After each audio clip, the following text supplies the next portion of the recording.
Shai. Today I will be interviewing Habakkuk. Hello. Can you tell me a little bit about yourself and tell me what does Habakkuk mean? Well, I am one of the 12 minor prophets of the Old Testament. I cannot confirm or deny that I was part of the Levitical choir, as I do reference myself as director of music in my book. I lived in the same generation as Zephaniah and Jeremiah. I wrote the 3-chapter book towards the end of the Old Testament, named after myself, Habakkuk, which comes from the Hebrew word kavach, which means embrace. I'm quiet, I'm a personal person, and I don't indulge in a lot of details of my life. As a matter of fact, my name isn't mentioned anywhere else in the Bible except for my book. Researchers and theologists actually concluded or assumed the time frame that I was referencing, because I don't even talk about important events or even give kings' names to narrow the time frames of my writing, but they do assume that I wrote my book during the early years of King Jehoiakim, which was around 606, 605 BC. Because in chapter 1, verses 11 through 16, they believe that I'm referring to the Babylonians' march towards Carchemish.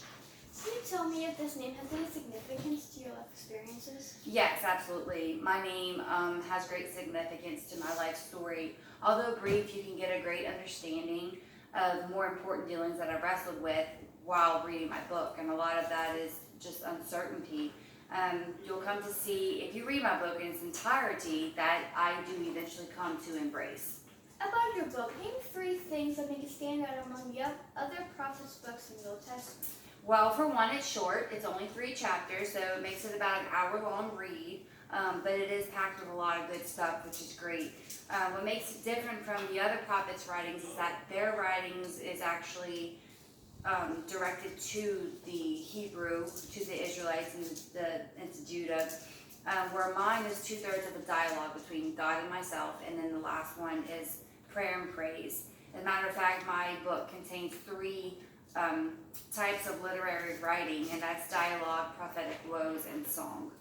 Tell me about your book. What is it about? So in my book, although not my proudest moment, I am pretty transparent in my frustration with God.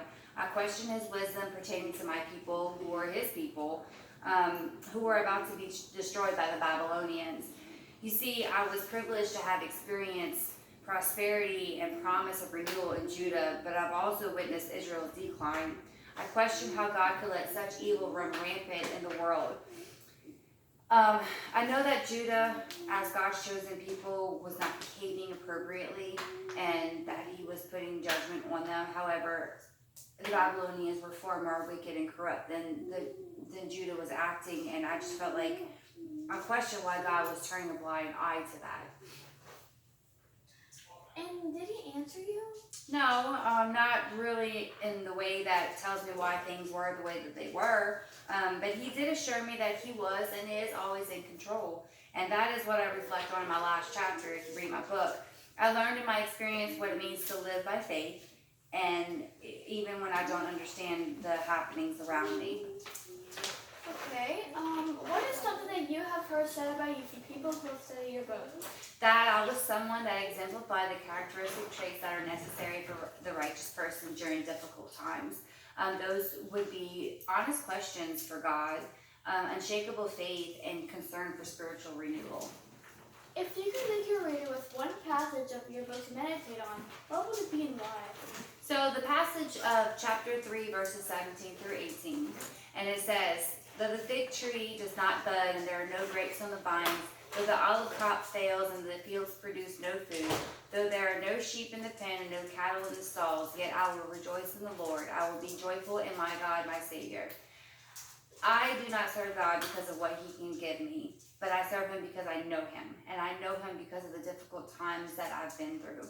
I know that he holds the universe in his hands, and that alone makes him worthy of all praise. I knew that judgment was coming to Judah, but I also knew that God would show mercy to those who were still obedient to him.